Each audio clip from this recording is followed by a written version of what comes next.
गोटे healthy breakfast आमको सुस्थ रखिबारे बहुत साहाय्य करे। और आजिकल जो लाइफस्टाइल से कम समय मध्य केमती आम गोटे भल ब्रेकफास्ट बनई परिबा सेटा सबुठु जरूरी। आजिकल शरीर को सुस्थ रखा मांडिया बहुत व्यवहार होची और मांडिया आयरन कैल्शियम और एंटीऑक्सीडेंट भरपूर रही। मांडिया आम बहुत प्रकार जलखिया बनई परिबा। यह हम शरीर को बहुत सुस्थ रखी था। तो चलतु आज मांडिया गोटे बढ़िया रेसिपी बनैबी जोड़ा को समस्ते पसंद करेंगे। आपण मानक बनेजा किचन को स्वागत। नुआ कर देखते चैनल को सब्सक्राइब करदे। ये मांडिया आज मु इडली बनई से मांडिया गोटे गिना अपन सब मेजरमेंट करेंगे कप हो गिना हो से मेजरमेंट करेंगे। मुझे मांडिया जेतिकी नहीं से परिमाण ही सुजी नेली तार गोटे गिना मांडिया तो गोटे गिना सुजी आउ अध गिना देइछि दही। ए सब को लेकिन मु कौन करी ना भल भाव फेंटी देवी। सुजी मांडिया आउ दही ए तीनटा जिनिस को मिसेकी गोटे बढ़िया इडली आमर हो पार जोड़ा कि पूरा स्पंजी हम खाइबा को बहुत भल लगे। समस्ते बहुत पसंद करेंगे। जो पिला माने मांडिया खाऊ ना जदि एमती इडली बनईकी देवे मांडियार बहुत रेसिपी अच्छी जदि अलग अलग रेसिपी बनइबे पिला माने इंटरेस्ट नेबे खाया पे। पिला माने कहीं समस्ते भी इंटरेस्ट नेबे ए मांडियार हेल्दी रेसिपी सब खाया पे हमको बनइबार अच्छी। तो आज देखंतु मो मांडिया सुजी और दही के भल भाव में मिसई देली। स्टार्टिंग रु अल्प अल्प पानी देके मिसेबे एट ए टाइम सब पानी देबेनी कारण एट ए टाइम सब पानी देले भल भाव में एटा मिसी न थाए। तो कौन करबा हम अल्प अल्प अल्प अल्प पानी देके ताको भल भाव में बैटरटा करबा और जिते एटा को हमें फेंटी दवा ना सेते स्मूथ हो जाए। बैटरटा एमती टिके गाढ़ रे ताको फेंटिया को पड़े। जदि पतला हिजबे ताको फेंटिबे जेमती हमें बीरीटा हमें फेंटू थाए जिते ताको फेणी देले सेते स्पंजी हे थाए ना सेमती मांडिया को हमें धीरे धीरे धीरे धीरे करके फेणेकी एमती भल भाव में बैटरटा प्रस्तुत करबा। एबे देखो मोर बैटर पूरा हो गला। एथिरे मु कोन करबी आवश्यक अनुसार जतिकी लूण दरकार सेतिकी लूण देबे।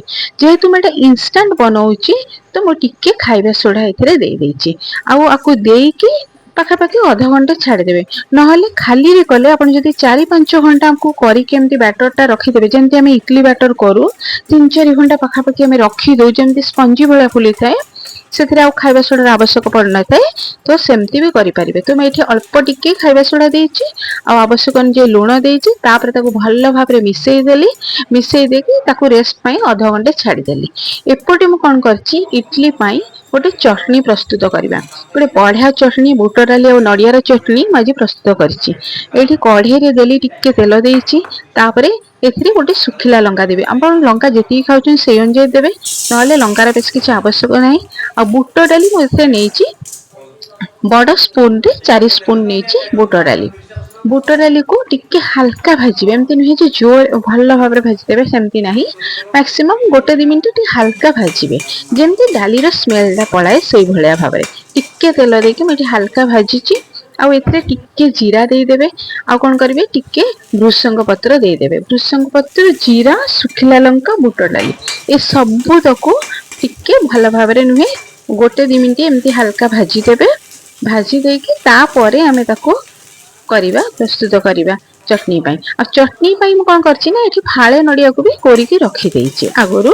तापर एबे देखंतो पाखापाखि मोर बुट डालीटा हो गला गोटे 2 मिनिट रे ताको आमे कोन करिबा ना अलगा गोटे जगह को प्रथमे काढी दबा ताको टिके ठंडा हवा को दबा ताको काढी के तापर ताको टिके ठंडा हवा को आमे दबा।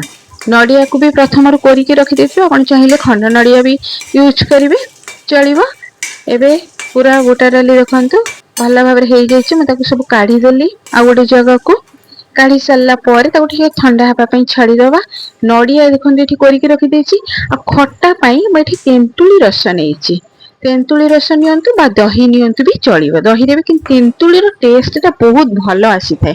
तेंतुली टा भी पेट पई भल आ टेस्ट तार बहुत भल आसते। चटनी रे प्राय देखिए साउथ रे प्राय समस्ते यूज करती तेंतुली रसटा।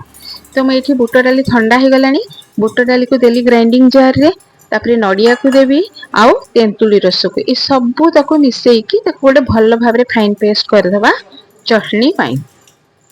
ତେନ୍ତୁଳି ଏଠି ବେଶୀ ନାହିଁ, ମୁଁ 4-5 କୁଲା ତେନ୍ତୁଳିକୁ ବତୁରେଇକି ରଖିଥିଲି, ତା ରସଟା ବାହାର କରିଦେଇଛି, ସେତିକି ନେଇଯାଇଛି। ଆଉ ଏଥିରେ ଆମେ ପ୍ରଥମେ ବାଟି ଦବା, ତାପରେ ଆବଶ୍ୟକ ଅନୁଯାୟୀ ଲୁଣ ଦେବା, ନହେଲେ ଷ୍ଟାର୍ଟିଂରୁ ବି ଲୁଣ ଦେଇଦେଲେ ଚଳିବ। ଏଠି ମୁଁ ଲୁଣ ଦେଇଦେଲି, ଟିକେ ଆଉ ପାଣି ଦେଇଦେଲି, ଯେହେତୁ ବୁଟ ଡାଲିଟା ମିଶିଲେ ଆହୁରି ଅଧିକା ଇଏ ହେବ, ତ ପାଣି ଟିକେ ଦେଇଦେଇକି ତାପରେ ଏବେ ଗ୍ରାଇଣ୍ଡିଙ୍ଗ କରିଦେବି। ଗ୍ରାଇଣ୍ଡିଙ୍ଗ ଦେଖନ୍ତୁ ଭଲ ଭାବରେ ମୋର ଗ୍ରାଇଣ୍ଡିଙ୍ଗ ହେଇଗଲା ଏବେ। ତାପରେ ଆକୁ ଗୋଟେ ଛୁଙ୍କ ଦେବା, ଆଉ ଗୋଟେ ପ୍ରଥମେ ତାକୁ ଓଜାଡି ଦେବା ଗୋଟେ ଜାଗାକୁ, ତାପରେ ଛୁଙ୍କ ଦେବା। ଗାଢଟା ଆପଣଙ୍କ ଉପରେ ଡିପେଣ୍ଡ କରୁଛି, ଆପଣ କେତେ ବହଳ ରଖିବାକୁ ଚାହିଁବେ କି କେତେ ପତଳା ଟିକେ ରଖିବାକୁ ଚାହିଁବେ। ଅତି ପତଳା କରିବେନି କି ଅତି ଗାଢ କରିବେନି। ମୋର ଏଇଠି ଟିକେ ଆଉ ପାଣି ମିଶେଇବା ଦରକାର ହବ। ଏମିତି ଗାଢ ହେଇଛି ତ ସେଇ ଗ୍ରାଇଣ୍ଡିଙ୍ଗ ଜାରକୁ ମୁଁ ଧୋଇଦେଲି, ଧୋଇ ଦେଇକି ଆଉ ଟିକେ ପାଣି ମିଶେଇ ଦେଲି। ତ ଏବେ ଦେଖନ୍ତୁ ବ୍ୟାଟରଟା ମୋର ପୁରା ଠିକ ଅଛି। ଚଟଣିଟା ତ ଏଇଭଳି ରଖିପାରିବେ, ନହେଲେ ଆଉ ଟିକେ ପାଣି ମିଶେଇଲେ ବି ଚଳିଯିବ। କିନ୍ତୁ ଅତି ପତଳା କରିଦେବେନି, କାରଣ ଆମେ ଯେହେତୁ ଘରେ ବନେଇଛୁ ଟେଷ୍ଟଟା ବହୁତ ଭଲ ଆସିଥାଏ ଟିକେ ଏମିତି ଗାଢ ରହିଲେ। ଏବେ ମୋର ହେଇଗଲା। ଏବେ କଣ କରିବା, ତା ଉପରେ ଗୋଟେ ଛୁଙ୍କ ଦେଇଦବା। ଭଲ ଭାବରେ ଗୋଟେ ଛୁଙ୍କ ଦେଇଦବା। ଏବେ ପ୍ରସ୍ତୁତ ହେଇଯାଇଛି ପ୍ରାୟ ଚଟଣି। ତ ଚାଲନ୍ତୁ ଏବେ ଛୁଙ୍କ ଦେବା ପାଇଁ ମୁଁ ଗ୍ୟାସ୍ ଅନ୍ କରିକି କଢେଇ ବସେଇଲି। ଏବେ ସେଥିରେ ଆମେ କଣ କରିବା ନା ଟିକେ ତେଲ ଦବା, ହାଲକା ଟିକେ ତେଲ ଦବା। ଆଉ ଛୁଙ୍କ ପାଇଁ ଦରକାର ଏଠି ଆମର କଣ ନା ଟିକେ ଫୁଟଣ ଦେଲେ ଚଳିବ, ନହେଲେ ଆପଣ ସୋରିଷ ଦେଇପାରିବେ। ସୋରିଷଟା ହିଁ ସବୁବେଳେ ଭଲ ରହିଥାଏ।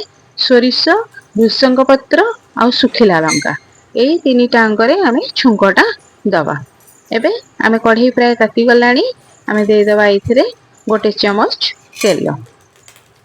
ଆପଣ ମାନେ କେମିତି ସବୁ ଚଟଣି ପ୍ରସ୍ତୁତ କରନ୍ତି ନିହାତି ମତେ କମେଣ୍ଟ କରିବେ। ଆଉ ଭଲ ଭଲ ଚଟଣି ମୁଁ ନେଇକି ଆସିବି ନିଶ୍ଚିନ୍ତ ଭାବରେ। ମୋ ଭିଡିଓକୁ ସବୁବେଳେ ଦେଖୁଥାନ୍ତୁ। ଭଲ ଭଲ ଚଟଣି ସବୁ ଆଉ ରେସିପି ସବୁ ମୁଁ ନେଇକି ଆସିବି। ଆପଣ ମାନେ ମୋ ଚ୍ୟାନେଲକୁ ସବୁବେଳେ ଦେଖୁଥାନ୍ତୁ। ଯଦି ୟୁଟ୍ୟୁବ ରେ ଦେଖୁଛନ୍ତି ସବସ୍କ୍ରାଇବ କରିଦେବେ, ନୂଆ କରି ଦେଖୁଥିଲେ ଫେସବୁକ ରେ ଦେଖୁଥିଲେ ଫଲୋ କରିଦେବେ। ଏଠି ଦେଖନ୍ତୁ ମୁଁ ସୋରିଷ ପକେଇଦେଲି, ଲଙ୍କା ପକେଇଦେଲି, ତାପରେ ଭୃସଙ୍ଗ ପତ୍ର ଟିକେ ଦେଲି। ଆଉ ସୋରିଷ ଟିକେ ଅଧିକା ଦେବେ, 1 ଚାମଚ ଭଳିଆ ସୋରିଷ ଦେବେ, ଭୃସଙ୍ଗ ପତ୍ର ଦେବେ। ତ ଟିକେ ସୋରିଷ ଦେଲେ ତାର ଯୋଉ ଉପରେ ପଡିଥାଏ ଦେଖିବାକୁ ବି ଭଲ ଲାଗେ, ଆଉ ବାସ୍ନାଟା ବି ବହୁତ ଭଲ ରହେ। ଏବେ ଦେଖନ୍ତୁ ଏମିତି ଟିକେ ଭାଜି ଦେବେ, ଅତି ପୋଡି ଦେବେନି, ଭାଜି ଦେଇକି ତାପରେ କଣ କରିବେ ସେଇଟାକୁ ଆଣିକି ଓଜାଡି ଦେବେ ଆମର ଚଟଣି ଉପରେ। ଏବେ ଦେଖନ୍ତୁ ଚଟଣି ଟା କେତେ ସୁନ୍ଦର ଦେଖା ଯାଉଛି। ଏଇ ଚଟଣି ଟା ନା ବହୁତ ଭଲ ଲାଗେ। ମୁଁ ଯେମିତି ପ୍ରୋସେସ ରେ ବନଉଛି ଆପଣ ସେମିତି ଥରେ ବନାନ୍ତୁ, ଦେଖିବେ ଚଟଣି ଏତେ ଟେଷ୍ଟ ଲାଗିବ। ଆପଣ ନିହାତି ମତେ କମେଣ୍ଟ କରିବେ ଏଇ ପ୍ରୋସେସ ରେ ଯଦି ଏମିତି ବନେଇବେ ଚଟଣି ଟା। ଏଇଭଳି ଗାଢ ରଖିବେ, ମୁଁ ଯେତିକି ମେଜରମେଣ୍ଟ ଦେଇଛି ସେଇ ହିସାବରେ ବନେଇବେ। ଏପଟେ ମୁଁ ଇଟଲି ଛାଞ୍ଚକୁ ଦେଖନ୍ତୁ ଗରମ କରିକି ରଖିଦେଇଥିଲି। ବାଟର ଟା ଦେଖନ୍ତୁ ଏବେ ମୋର ଅଧଘଣ୍ଟେ ଯୋଉ ଛାଡି ଦେଇଥିଲି ଟିକେ ଗାଢ କେମିତି ହେଇଯାଇଛି। କାରଣ ସୁଜି ଟା ବି ଫୁଲିବ ନା, ସୁଜି ଆଉ ମାଣ୍ଡିଆ ସବୁ ଫୁଲିକି ବହୁତ ଭଲ ଭାବରେ ରହିଯାଇଛି। ଏବେ ଆମେ ଇଟଲି ବସେଇବା। ଇଟଲି ଛାଞ୍ଚରେ ଟିକେ ହାଲକା ତେଲ ମାରିଦବା, ତାପରେ ଇଟଲି ଗୁଡାକ ଦବା। ମାଣ୍ଡିଆ ଇଟଲି ବହୁତ ଭଲ ଲାଗେ ଖାଇବା ପାଇଁ। ଆପଣ ଯଦି ଠିକ ଭାବରେ ଏମିତି ବନେଇବେ ତାକୁ ଟିକେ ସ୍ପଞ୍ଜି ସ୍ପଞ୍ଜି ରହିବ, ତ ସମସ୍ତଙ୍କୁ ଖାଇବାକୁ ଭଲ ଲାଗେ। ତ ମାଣ୍ଡିଆର ଏମିତି ଇଟଲି ବନେଇ ପାରିବେ, ଚକୁଳି ଆଉ ରହିଲା ଆପଣଙ୍କର ରୁଟି, ମାଣ୍ଡିଆ ଯାଉ। ତ ମୁଁ ମାଣ୍ଡିଆର ଯାଉ ଆଉ ରୁଟି ଅଲରେଡି ଅପଲୋଡ କରିଦେଇଛି, ଆପଣ ଦେଖିପାରିବେ ମୋ ଚ୍ୟାନେଲରେ। ବହୁତ ବଢିଆ ଲାଗେ ତା ଯାଉଟା, ଆଉ ରୁଟି ଟା ବି ବନେଇଛି, ସେଟା ଆପଣ ଦେଖିପାରିବେ। ପୂର୍ବ ଭିଡିଓରେ ଦେଇଛି, ତ ସେଇଟା ଆପଣ ଦେଖିପାରିବେ। ଏବେ ଦେଖନ୍ତୁ ମୁଁ ବ୍ୟାଟର ଟା ଏବେ ଦେଲି, ଅଳ୍ପ ଅଳ୍ପ କରିକି ଦେବେ, 2 ଚାମଚ ଲେଖାଏଁ ମୁଁ ଦେଇଛି ସେତିକି।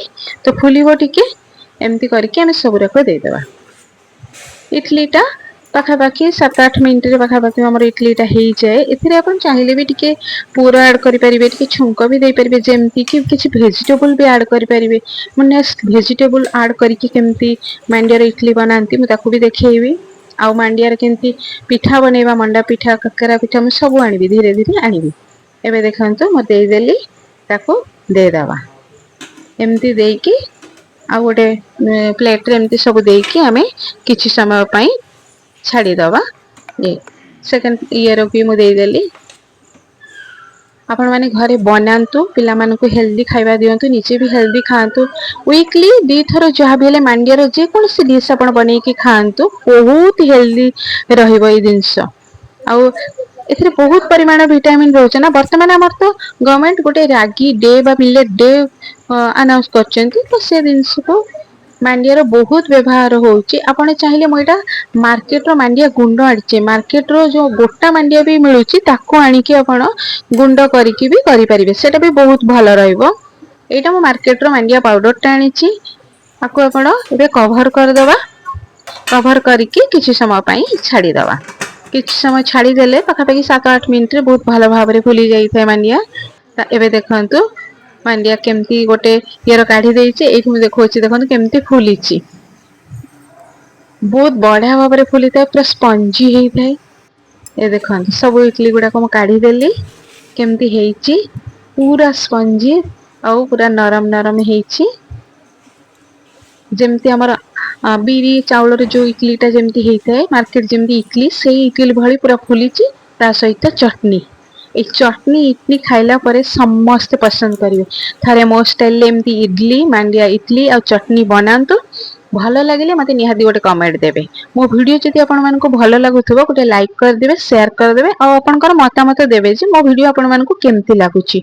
आपण माने सब कोठु देखुचंती निहाती कमेंट करिवे।